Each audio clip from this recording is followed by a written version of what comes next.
It's Mira. Si Mira. Siya na yung inihalal na kapalit ni Amihan. Kasi kasing tapang niya si Amihan. Hindi kasi Mira. Interesting din na magiging downfall ni Haggard ay yung apo niya. Baka naman si Lira. Si Lira. Si Lira po. Lira. Lira. Siya yung anak ni Amihan. Siya naman po talaga yung dapat na tagapagmana. Ako ang susunod na Reyna. Actually, pwede ako mag-double kay Kylie. Si RJ Padilla yan. Sigurado ako. Pila niya si Kylie. Danaya. Si Danaya po. Si Danaya. Si Danaya. Feeling ko, Sangre Danaya. You're the next Reyna ng Lireo. Siyempre, Team Danaya. Danaya.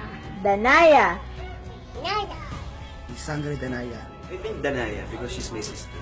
Sangre Danaya kasi hindi naman basihan yung pagiging bunso o nakababata para hindi mo kayang pamunuan yung Lireo. Medyo sad nga lang kasi siyempre, pag nag-iray na siya, hindi mo mapapangasawa si Akin.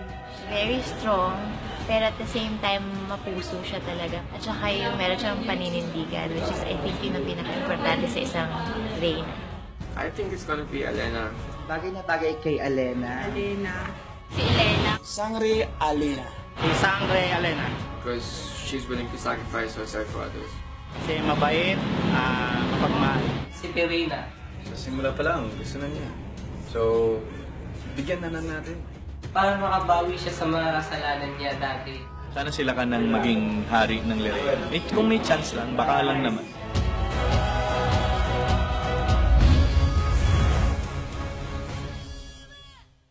Amihan pa rin, guys.